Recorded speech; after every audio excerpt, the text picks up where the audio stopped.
बिस्मिल्लाहिर्रहमानिर्रहीम। अस्सलामु अलैकुम। लाखों करोड़ों दुरूद सलाम हज़रत मोहम्मद सल्लल्लाहु अलैहि वसल्लम और आपकी आल व सहाब पर। मेरा नाम मोहम्मद शहबाज। पाकिस्तान के वज़ीर आज़म जनाब मियाँ मोहम्मद शहबाज शरीफ साहब सऊदी अरब के दौरे पर हैं, जो कि इस वक्त एक दौरा पाकिस्तान की जो तारीख है उसको बदलने की तरफ गामज़न होने के लिए एक अहम तरीन दौरा है। इस दौरे में जनाब मियाँ मोहम्मद शहबाज शरीफ साहब सऊदी अरब के वलीआहद मोहम्मद बिन सुलेमान से मुलाकात की और उनको पाकिस्तान के अंदर इन्वेस्टमेंट को बढ़ाने पर जोर दिया।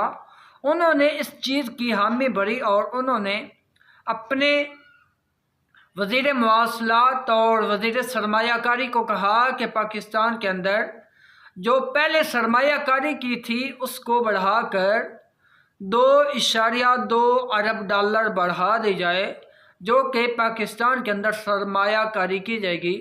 पहले 26 मुआहदों पर दस्तखत हुए, इनके बाद 34 मुख्तलिफ अंदाज के मुआहदे उन पर दस्तखत हुए, जो कि पाकिस्तान की तारीख के लिए एक अच्छा और अहसन अंदाज और तरीका है। और उसके बाद अब जनाब मियाँ मोहम्मद शहबाज शरीफ साहब जो कि पाकिस्तान के वज़ीर आज़म है, वो कतर के दौरे पर चले गए। दोहा पर उन्होंने लैंडिंग की और वहाँ पर कतर के जो आला हुकाम हैं उन्होंने शहबाज शरीफ साहब और उनकी टीम का इस्तकबाल किया। और यहाँ पर शहबाज शरीफ साहब मुख्तलिफ अंदाज में मुख्तलिफ रहनुमाओं से मुलाकातें करेंगे और उन मुलाकातों के बाद शहबाज शरीफ साहब पाकिस्तान में वापस आ जाएंगे। अब दूसरी तरफ आते हैं पाकिस्तान तहरीक इंसाफ। पाकिस्तान तहरीक इंसाफ के रहनुमा और बानी PTI यानी इमरान खान की रिहाई के लिए वकला सरगर्म हैं। उन्होंने पाकिस्तान की सुप्रीम कोर्ट के जैसे ही हालात कुछ बदलते देखे तो उन्होंने मुख्तलिफ केसेस को वहाँ पर लगाने की इस्तदा की और उनको केसेस को जल्द अज जल्द सुनने की इस्तदा की, जो कि पाकिस्तान तहरीक इंसाफ के वकला की तरफ से एक अहसन और अच्छा तरीका था, क्योंकि उनको पता था कि जो पहले चीफ जस्टिस हैं यानी काजी फैज़ ईसा साहब, उन्होंने हमसे एक तरह वो कहते थे हमसे ज़्यादती की और हमें कोई इंसाफ नहीं दिया गया। और अब उन्होंने कहा कि हम जैसे ही चीफ जस्टिस तब्दील हुआ, चीफ जस्टिस याह्या अफरीदी साहब आए, तब से उन्होंने अपने वकला को सरगर्म किया और अपने मुख्तलिफ केसेस को सुनवाई के लिए उनकी अदालत में पेश किया। इधर से याह्या अफरीदी साहब ने भी उसका अच्छा रिस्पॉन्स देते हुए उन केसेस को तमाम के तमाम रिपोर्ट्स मांग ली और उन केसेस को जल्दी सुनने का कहा और वकला को मुतमईन किया।